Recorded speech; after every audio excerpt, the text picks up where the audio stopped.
हमने देखा कि किस तरीके से डॉर्नियर ने अपना ट्राइड दिया और उनका क्या लिमिटेशन है। अब हम लोग बात करते हैं न्यूलैंड्स लॉ ऑफ ऑक्टेव, यानी सेकंड अब सबसे अच्छा आविष्कार जिसे हम कह सकते हैं पीरियोडिक टेबल में एक बढ़िया आविष्कार में से एक था, जिसको हम कहते हैं न्यूलैंड्स लॉ ऑफ ऑक्टेव, जो कि कहते हैं 1866 में आया। कब आया? 1866 में आया। क्या आया? न्यूलैंड्स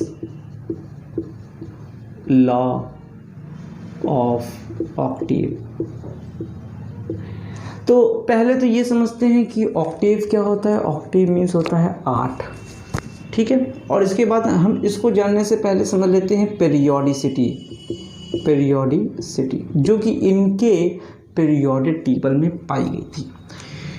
कहते हैं पीरियोडिसिटी का मतलब होता है कि अगर किसी रेगुलर इंटरवल ऑफ टाइम के बाद किसी दो एलिमेंट की प्रॉपर्टी सिमिलर या सेम दिखाई देती है तो उसी को हम क्या कहते हैं? Periodicity. Periodicity means after a certain regular interval of time, if the property of the two element almost similar, this is known as periodicity। हम देखते हैं कि हम सोडियम से स्टार्ट करते हैं, घूम फिर के फिर से पोटेशियम पे आते हैं। जब हम सोडियम पोटेशियम नीचे ऊपर हो गया तो सोडियम पोटेशियम की प्रॉपर्टी काफ़ी ज़्यादा मैच करती है, इसी को हम क्या कहते हैं? पीरियोडिसिटी।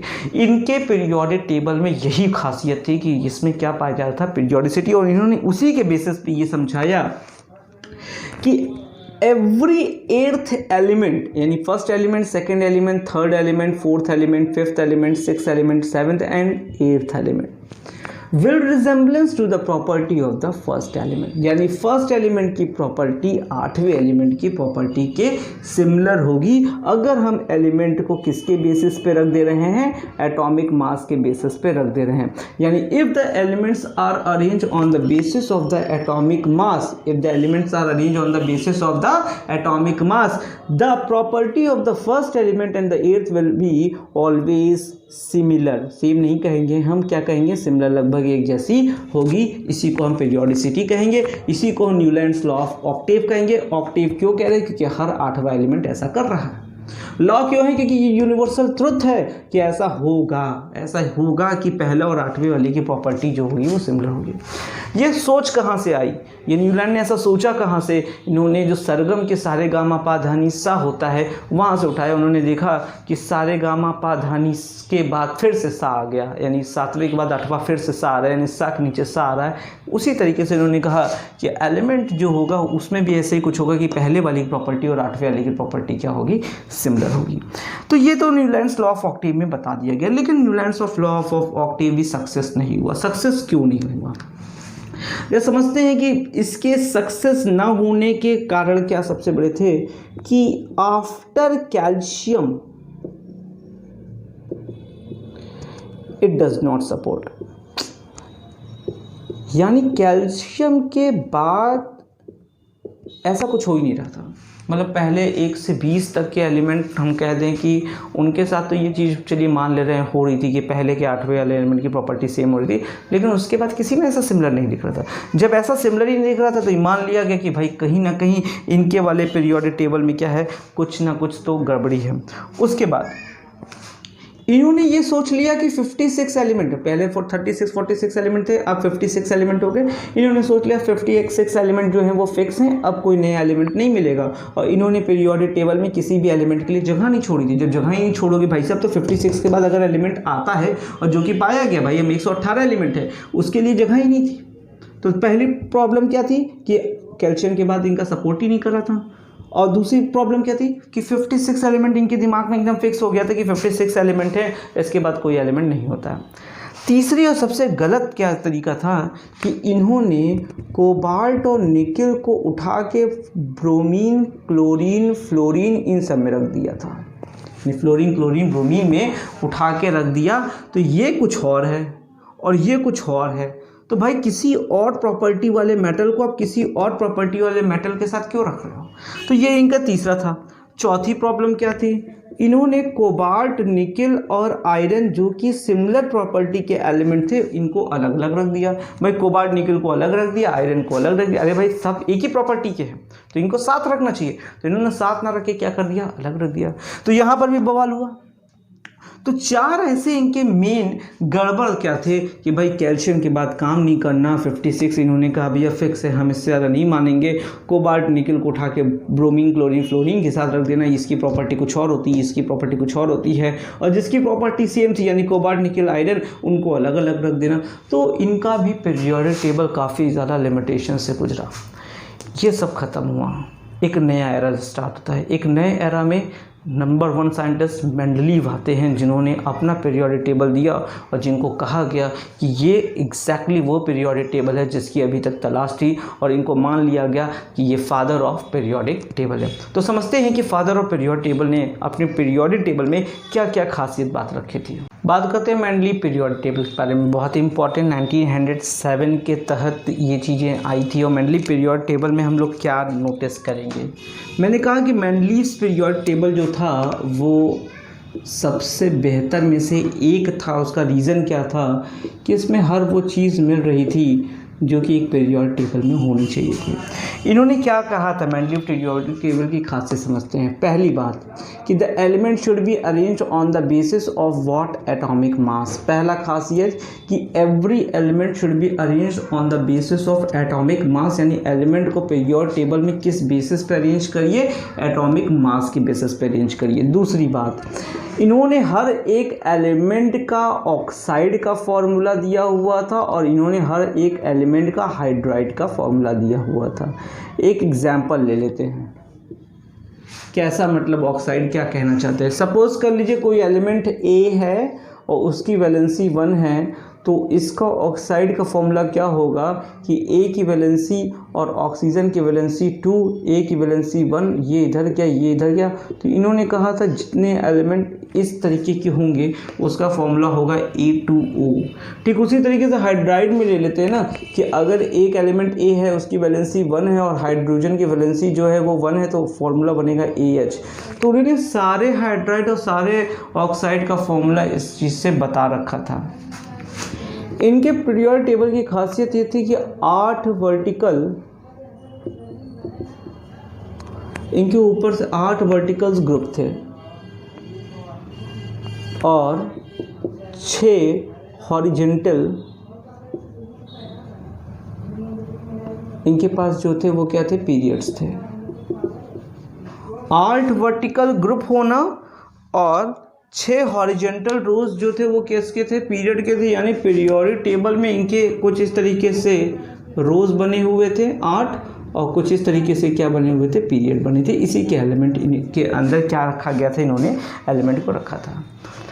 न्यूलैंड्स के में क्या प्रॉब्लम थी, सबसे बड़ी प्रॉब्लम तो यही थी ना कि उन्होंने कह दिया था कि भाई 56 एलिमेंट फिक्स है। इन्होंने यही चीज़ को बढ़िया कर दिया। इन्होंने कहा था एलिमेंट आएंगे, नए नए एलिमेंट होंगे, और उन्होंने इस एलिमेंट्स को भी प्रेडिक्ट किया था। उसके जहाँ इन्होंने एक वर्ड इस्तेमाल करना स्टार्ट कर दिया था, क्या, इक्का। इक्का वो वर्ड है, वो वहाँ पर यूज़ किया जाता था जो एलिमेंट की प्रॉपर्टी कुछ मिल रही है पर एलिमेंट अभी नहीं खोजा गया है, उसके जहाँ इन्होंने क्या वर्ड यूज़ करना स्टार्ट कर दिया था, इक्का वर्ड का इन्होंने इस्तेमाल कर दिया था। इन्होंने उस एलिमेंट के लिए भी जगह छोड़ रखी थी जो अभी डिस्कवर नहीं था, जिसको हम कहते हैं नोबल गैस। नोबल गैस उस समय आ गया था लेकिन इतनी कम मात्रा में पाया जाता था कि लोग उसको सही से पूरा आइडेंटिफाई नहीं कर पाए थे। इसी वजह से ये उनके पीरियड टेबल में तो नहीं था, लेकिन हाँ ये था कि उसके लिए भी इन्होंने पूरा स्पेस छोड़ के रखा था। तो अगर हमसे कोई कहता है कि मेंडलीव पीरियोडिक टेबल की कुछ खासियत बताइए, तो मैं बता सकता हूँ कि Mendeleev periodic table was arranged on the basis of atomic mass. Every element of the Mendeleev's periodic table have oxide and hydride formula. There are 8 vertical groups and 6 horizontal period, and the element which was not still known, the place was kept for that also, and that was kept on the basis of इक्का। जैसे कि अब ऐसे ही ले लो, इक्का aluminium, इक्का germanium, इस तरीके से कई एलिमेंट को उन्होंने बना दिया था। नोबल गैस जो उस समय क्या कहते हैं कि डिस्कवर नहीं हुआ था, उसके लिए भी इन्होंने क्या की रखा था, पोजीशन छोड़ रखा था। लेकिन भाई गलती तो होती है, सबसे होती है, इनसे भी गलती हुई। और इनसे गलती ये हुई कि इन्होंने कई चीज़ों पे ध्यान नहीं दिया और इनके भी क्या बन गए, ड्रॉबैक्स। और यही एग्जाम में सबसे ज़्यादा पूछा जाता है, what are the drawbacks of the Mendeleev periodic table, यानी मेंडलीव्स के पीरियोडिक टेबल के क्या क्या ड्रॉबैक्स हैं। तो हम समझते हैं ड्रॉबैक्स क्या था इनका। अगर हमें ड्रॉबैक्स के बारे में जानना है, मेंडलीव्स के ड्रॉबैक्स के बारे में, सबसे पहला था position of hydrogen. Position of hydrogen, अब मेरी बात ध्यान से समझिए। हाइड्रोजन जो इन्होंने प्लेस किया था वो प्लेस किया था उधर जिधर की ओर इन्होंने प्लेस किया था मेटल्स को। Hydrogen was place at that position जहाँ के सारे मेटल्स थे। अब सवाल ये होता है कि हाइड्रोजन मेटल तो होता नहीं, तो फिर वहाँ क्यों रखा गया? तो चलिए देखते हैं इसके साथ क्या दिक्कत आ रही है। हाइड्रोजन का अगर हम इलेक्ट्रॉनिक कन्फिग्रेशन करेंगे तो 1 आएगा। क्या आएगा? 1 आएगा। चलिए 1 से हम 2 चीज़ समझ सकते हैं। अगर ये 1 देने लायक भी हो गया है, ये 1 लेने लायक भी है, ये दे देगा तो ये पॉजिटिव फॉर्म्स में आ जाएगा, और ये ले लेगा तो ये किस में आ जाएगा? नेगेटिव फॉर्म में आ जाएगा। तो ये सोचिए ना कि अगर ये दे रहा है, अपना इलेक्ट्रॉन दे रहा है, तो जो भी एलिमेंट अपना इलेक्ट्रॉन देता है वो हमेशा क्या होता है? मेटल। क्या होता है? देता है तो क्या होता है? मेटल। और अगर वो किसी से इलेक्ट्रॉन ले रहा है तो वो क्या होता है? Non metal. अब भाई हाइड्रोजन के साथ तो यही मसला फंस रहा है कि यार समझ में नहीं आ रहा कि ये एलिमेंट इलेक्ट्रॉन को दे सकता है कि ले सकता है, क्योंकि अगर दे रहा है तो ये मेटल हो जा रहा है, नहीं दे रहा है तो ले रहा है तो ये नॉन मेटल हो।